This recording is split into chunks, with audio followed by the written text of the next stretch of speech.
On a certain day, in a quiet street with no cars, there lived a single mother named Rose. Her children, Michael and Tara, attended a school far from home. They had a dependable driver who always came to pick Michael and Tara up for school, so consistent that Rose no longer needed to accompany them. He never failed, but on a certain day everything changed. Kunle, a colleague from Rose's office, offered to start dropping Michael and Tara at school, and then take Rose along to the office since he lived nearby. When Rose broke the news to Michael and Tara, they were both excited and eagerly looked forward to having Uncle Kunle drive them to school the next day. The next day, as soon as Kunle arrived, the children rushed out of the compound in excitement.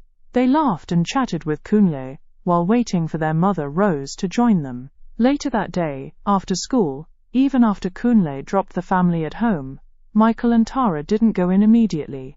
They waved him goodbye. Then something happened.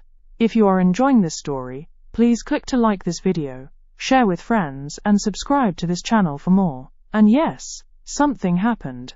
The following morning, the family came out to wait for Kunle, but he never arrived. They stood at the gate for a long time, peered down the empty road, and saw no sign of him. Disappointment filled the air. Michael and Tara were already running late. Eventually, a car approached. It was Rose's friend. Desperate, Rose borrowed the vehicle and drove the kids to school herself. They drove off, but Michael and Tara were clearly unhappy. First, their fun and lively Uncle Kunle hadn't shown up. Second, they were late for school. Their excitement had turned into sadness. At closing time, Rose stood on the street, worried about how the kids were faring. She picked up her phone to call Kunle, hoping he would now be available. The call rang out unanswered. Meanwhile, the kids were tired at school. It was almost 2 p.m., and school closed by 1 p.m. every Friday. Michael was sleepy, and Tara, as usual, was dramatic.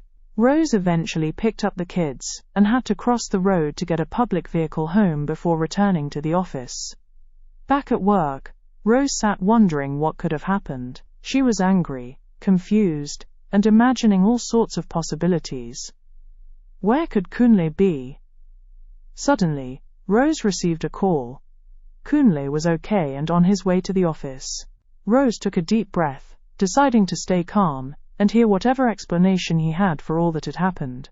Not long after, Kunle strolled into the office playfully, as he always did. Everyone looked at him curiously, wondering where he had been. He went straight to Rose's office.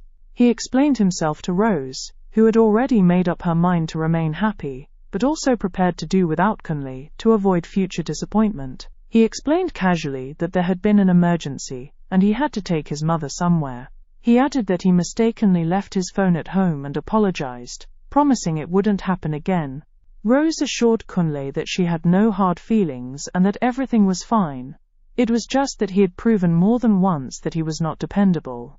Rose, ever an excited and cheerful mother, chose not to hold grudges or remain unhappy. She forgave Kunle, but for the sake of her peace, she decided always to have a plan B for anything involving him, and to avoid relying on him except for official matters. That is the end of the story. Happy mother, happy kids. If you were Rose, what would you have decided? Put it in the comment section. Sometimes, life teaches you quietly, not with thunder, not with heartbreak, but with a small disappointment that whispers a big truth. People will fail you, but you don't have to fail yourself. See, there is a difference between holding someone accountable and holding someone hostage in your heart. There is a difference between the pain somebody caused and the person they are becoming. And wholeness begins the moment you choose to separate the two. Because peace is not what people give you. Peace is what you defend when life tries to take it. Peace is what rises in you when anger knocks and you simply say, no vacancy. You see, forgiveness isn't permission for people to hurt you again. It's protection from the poison of carrying their mistake inside your chest. Yes, people will disappoint you, even the ones who laugh with you, even the ones you trust. But if every disappointment becomes a prison, you will live your whole life behind the bars of expectation. So choose peace. Choose the strength to smile without pretending. Choose the wisdom to step back without bitterness. Choose the grace to say, I'm not angry, but I'm aware. Because maturity is not in avoiding people, it's in knowing how to walk with them without losing yourself. It's learning to forgive the person while learning from the moment.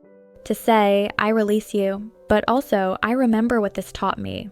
Peace isn't weakness. It is the quiet confidence that says, I don't need malice to protect myself. I don't need anger to prove I was hurt. My joy is not negotiable. My heart will not be rented out to resentment. So let others grow at their pace. Let them apologize in their own words. Let them learn from their own shadows. And you keep your light. You keep your joy. You keep your boundaries firm and your heart soft. Because at the end of the day, peaceful people aren't those who have never been disappointed. They are those who learn to rise above it without becoming it.